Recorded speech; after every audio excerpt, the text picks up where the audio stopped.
Welcome back to the Journey of Art series.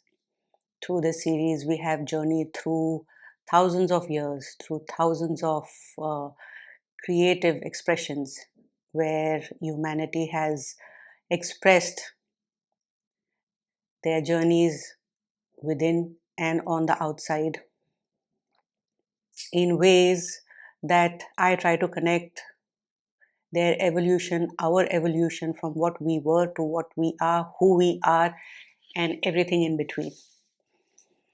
I'm Sidrah Hakim. Welcome. I am a soulscape artist. I've been an artist for over 3 decades. I have a few awards under my belt, and I have a thirst for knowledge. And this thirst has led me to creating this channel because I love art and I wanted to understand how art connects the human evolution in terms of the journey of the soul. And today I would like to continue my journey in China. I spoke about the Longmen grottos in my previous video, where I spoke about devotion, where I spoke about contemplation, meditation, everything that to me was the beginning of understanding of higher consciousness. It began to me with China, and I did introduce a little bit about um, what I want to speak about today. So, just a few centuries before the Longmen grottos, before the monumental sites of Buddha were carved within mountain, where mountain became devotion, devotion became um, prayer. Just a few centuries before, we found another another very interesting, what I look at as art in the northwestern region of China. This is where I traveled here, and I spoke about it.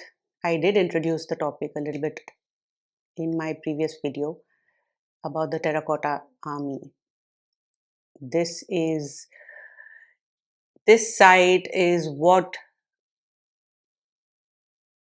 shook the archaeological world, I would say. In to me, if I was an archaeologist, I would be it would rock my world, is what I'm trying to say. Of course, made famous by the movie Lara Croft as well. Why not? So I traveled to this region, the what was the capital of northwestern region of Jiang. I think, I hope I say it correct. I hope my information comes out at the right time, in the right way as well. And in this region, needs no introduction. The Terracotta Army, the Terracotta warriors, the Terracotta soldiers. What was it all about? And to understand that, let us try to understand who was responsible for creating this monumental, epic site, art, artwork, however you want to interpret it. This was this was the beginning of a journey of Emperor Emperor Qin Shi Huang. Emperor Qin Shi Huang. This Let me explain what I interpret an emperor as. To me, an emperor is someone who who encompasses the entire kingdoms around him. A king dominates his kingdom. A kingdom can be overthrown, it can be conquered, it can be captured.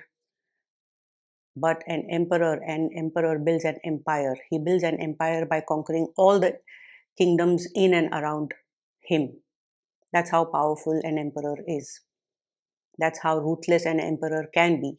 And that's how ambitious an emperor is. Nothing can come in his way to create his empire. He creates his empire by conquering and integrating all the kingdoms that he can get under his belt. So, this is the journey of this emperor. And he did change, in the sense, historically it is said that he he culminated the entire divided China, I would say. That is what it's written. China was at that point, it was all in conflict. People were fighting each other to maintain their own solidarity amongst that particular region. But this emperor said, okay, let me get everything together under one rule. And he did that with a vision. The he did that with the ambition to create one unified country, region, whatever he wanted to call it. But this was his empire. And his vision did not end, his actions did not end with just conquering it all. He did that and he created a system of administration, effortless, systematic, meant to surpass even his lifetime, I would say. So he brought about currency, he brought about trade, he brought about writing, he brought about whatever was required to ensure that there is a smooth structure and a smooth system that will maintain the efficient and effective operations of this empire that he has built. But it did not stop there, did it? Maybe person with such an ambition had a different side to his mind, to his thinking, to his wants in life. Maybe he wanted to live forever. Maybe he wanted to have an eternal life. All the records, all the history records, they say that he was known for his search for eternal life, in search of elixir so that he can live forever. But that was his human side, his soul. His soul wanted something, but at the same time, deep down, his soul knew that I am also here for a limited period of time. How can I live forever? How can I exist beyond my exit? That led him to thinking outside the box, and he said that I will create an entire army that will go with me and protect me in the life hereon after. I may not be able to live forever, to have that eternal life, but in my passing, I will make sure that I have that eternal existence or eternal, um, whatever it is that he thought in his mind. We don't know. How true are these records? We don't know either.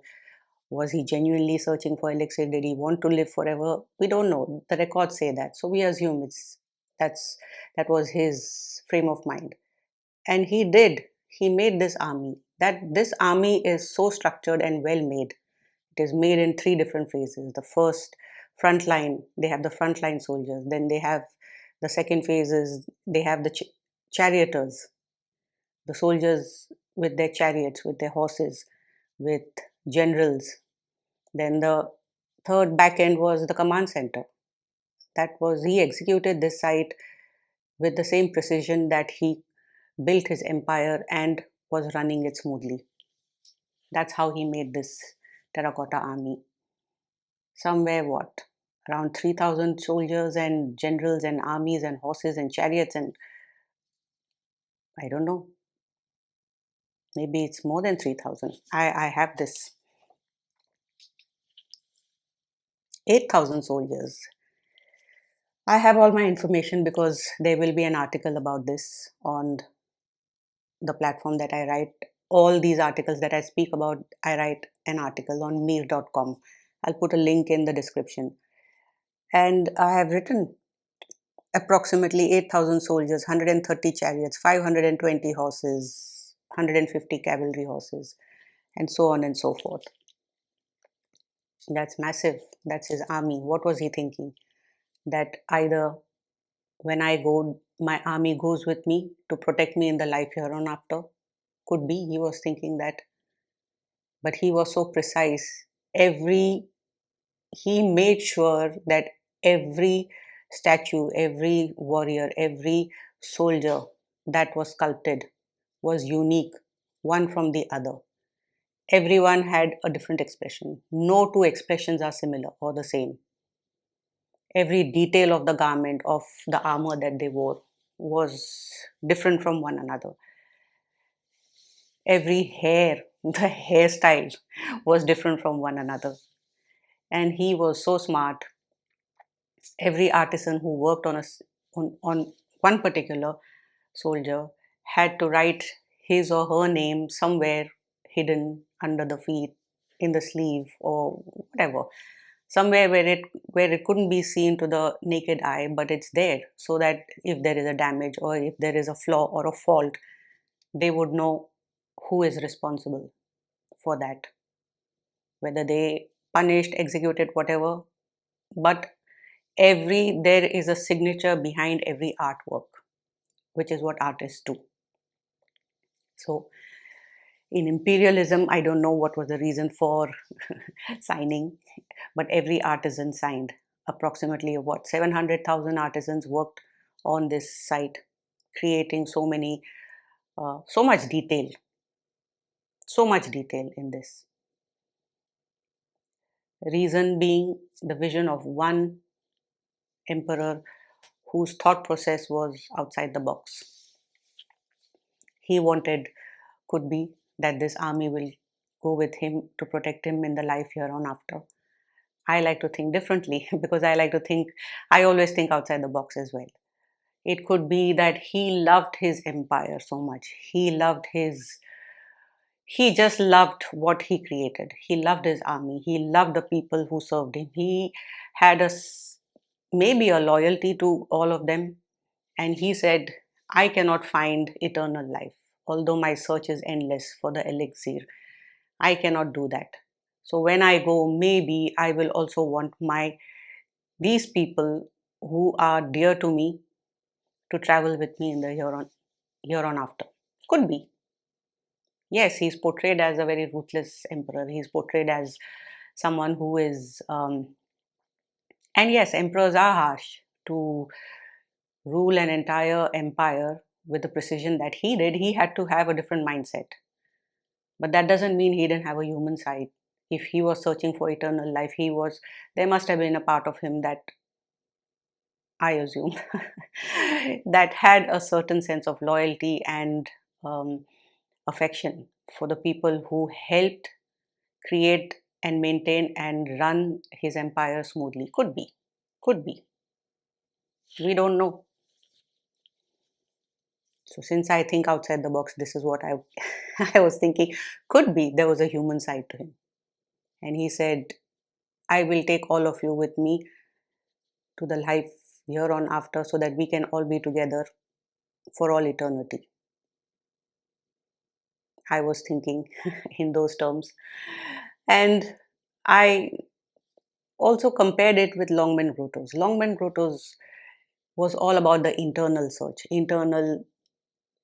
the need to connect the internal with the higher consciousness so that the eternal is the eternal is acquired by the soul who is searching for higher consciousness.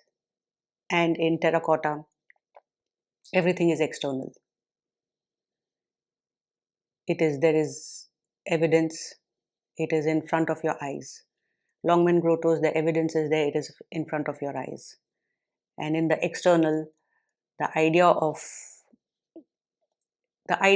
eternal, being eternal, a way of existence that comes under the bracket of eternal. Both the places talk about eternal eternal existence through consciousness, eternal existence through living forever, and all both of them in one region. That's the diversity of this land. Two different sites, two different stories, one path, one goal, one one vision. Methods are different, and I wanted to share that. I found that very interesting. There is information, of course, and I will put up all the information in my article, detailed information but from a consciousness point of view, from the evolution point of view, from the growth of the human soul point of view, I found this fascinating to look at the emperor from a different perspective, and I wanted to share that today.